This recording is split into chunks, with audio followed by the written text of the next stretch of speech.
সৎ মহিলা বলতে কি বোঝায়?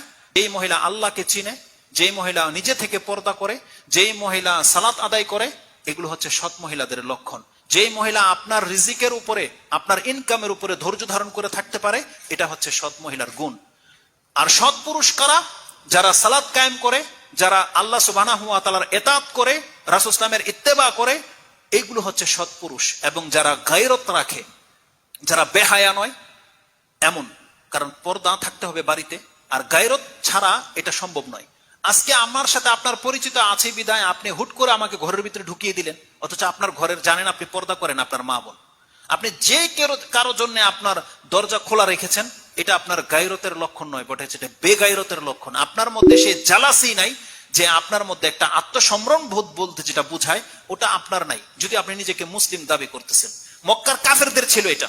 মক্কার কাফেরদের সম্পর্কে আমি যতটা জেনেছি, কোন এক দার্সের মধ্যে শেখদের মুখ থেকে জেনেছি যে কোন এক ব্যক্তি, মক্কার কাফেরের কোন এক ব্যক্তি একটা উটকে জবা করে দিয়েছে। তাকে যখন বলা হলো তুমি উটটাকে জবা কেন করলে, তোমার প্রয়োজন ছিল না বিক্রি করে দিতে, তিনি বলতেছেন এটা হতে পারে না। যেই উটের পিঠে আমাদের ঘরের মহিলারা বসেছে, আমার মা বা বোন বা আমার স্ত্রী বসেছে, সেই উট আমি বিক্রি করবার, সেই উটের উপরে অন্য কোনো পুরুষ বসবে, এটা আমার সহ্য হবে না।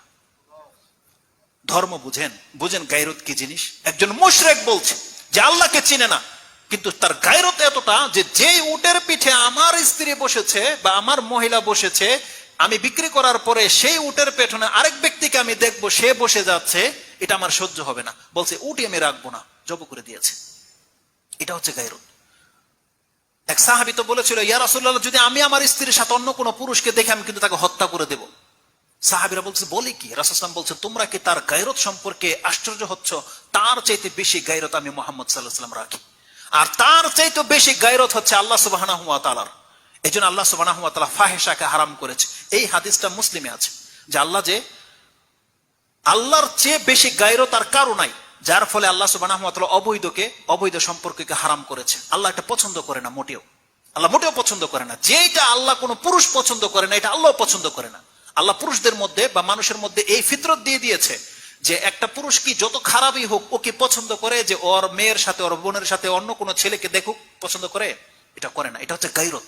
আর যেই ব্যক্তির এই গায়রতটুকু নাই, ও মানুষই নেই আসলে।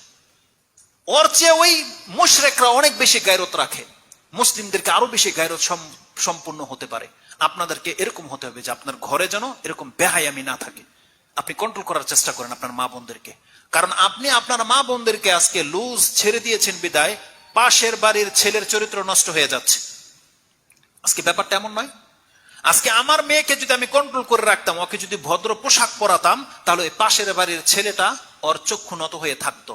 কিন্তু ওর চরিত্র নষ্ট হয়েছে আমার মেয়ের কারণে, আমার বোনের কারণে।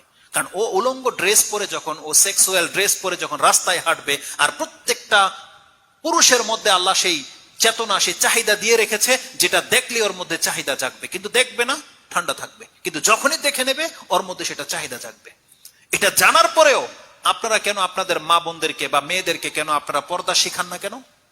কেন তাদেরকে আপনারা শালীন পোশাক পরান না? আবার আপনি বলছেন যে আমার বাবা, এক মেয়ে চাষারায় দাঁড়িয়ে বলছে, শহীদ মিনারের সামনে দাঁড়িয়ে বলছে, আমার বাবার টাকার কিনা পোশাক আমি পরি, তোমার সমস্যাটা কোথায়? এটা কোন বাবার ঘরের সন্তান? কোন বাবার ঘরের সন্তান যে কথা বলতে পারে? কারণ ওর বাবা ওকে এটা শিক্ষা দেয়নি যে আমি মুসলিম আর আমার ধর্ম, এটা শিক্ষা দেয়নি।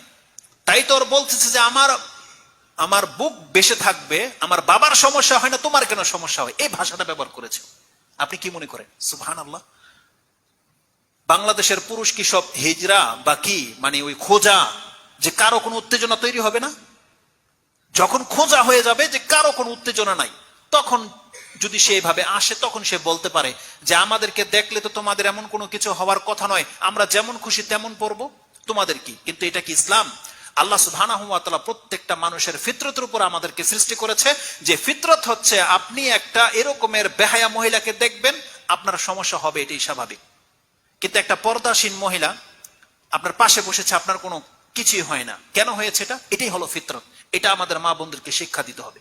আর উপরন্তু তাদেরই সব যে দোষ তা নয়, আমাদের ছেলেদেরকেও আপনি জেনে নেন, হাসরের মাঠে যখন বিচার হবে, তখন কি বিচার হবে?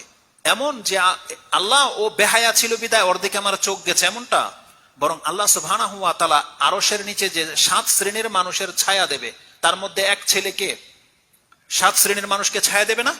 এক শ্রেণীর মানুষ হচ্ছে এমন এক ছেলে, যেই ছেলেকে, যেই পুরুষকে এমন এক মহিলা ডেকেছিল, যেই মহিলা এক তো সুন্দর ছিল, ক্ষমতাবান ছিল, সুশ্রী ছিল, একা ছিল, ডেকেছে, কিন্তু সেই ছেলে যায়নি, সাড়া দেয়নি তার ডাকে, বলেছে ইন্নী আখাফুল্লাহ, আমি আল্লাহকে ভয় করি।